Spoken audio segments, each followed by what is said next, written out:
So, if you're thinking about building a new PC or maybe just upgrading your current one, you've probably noticed something is very wrong. You look at component prices and get some serious sticker shock.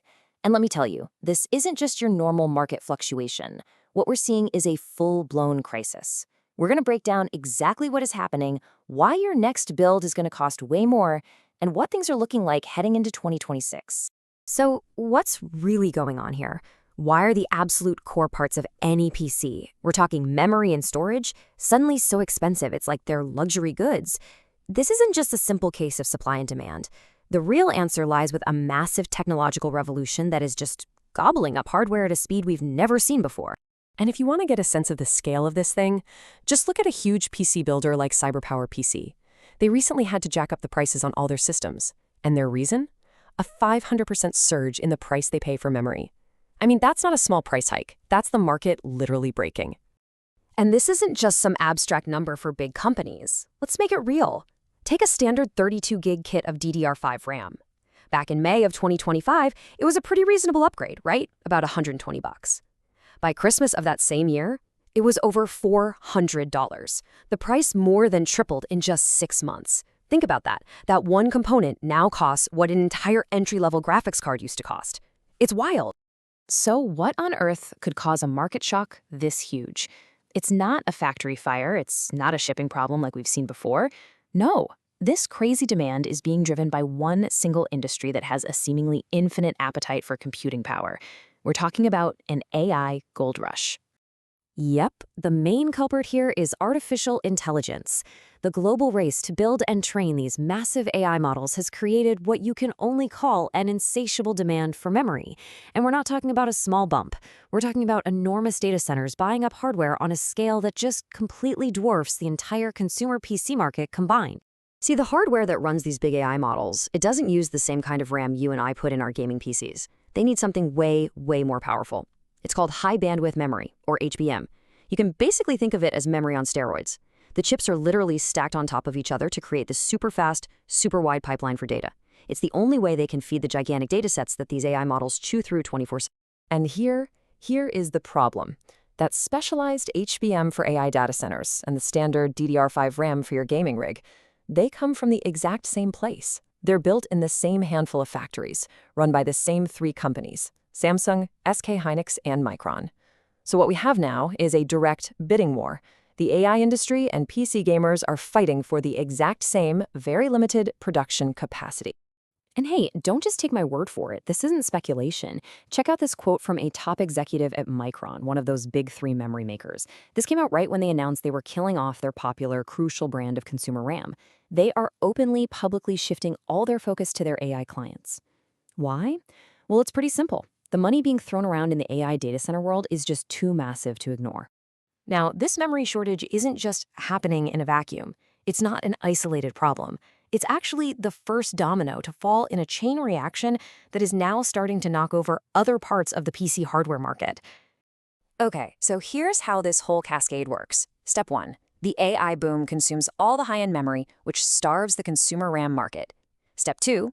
As a result, consumer RAM prices go through the roof. Step 3.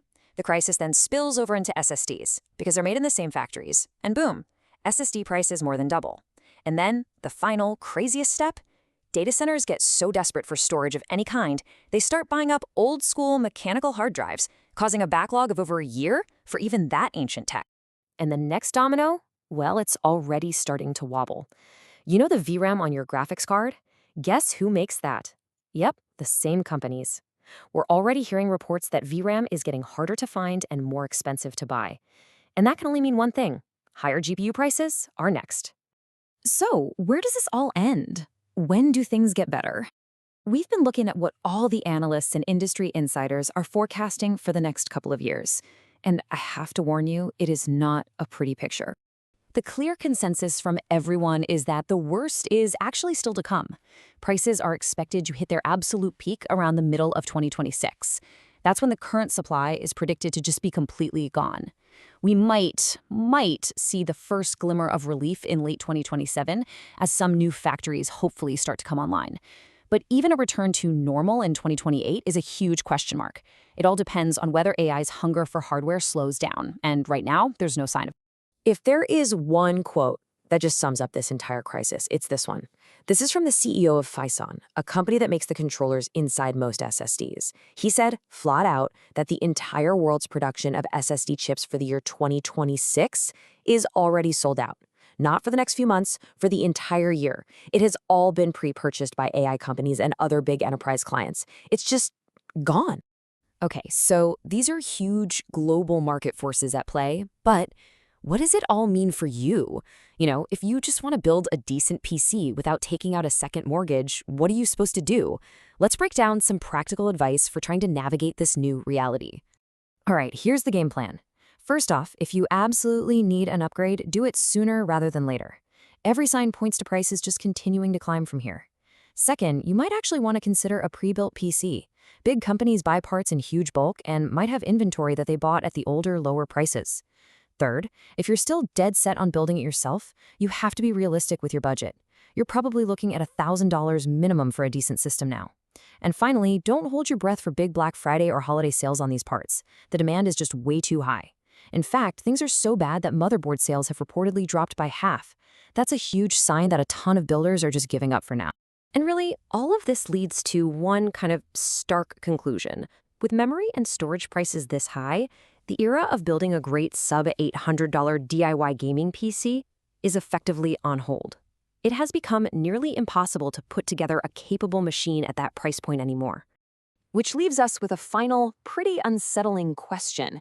As the priorities of the entire semiconductor industry shift to serve this AI gold rush, are we witnessing the end of an era?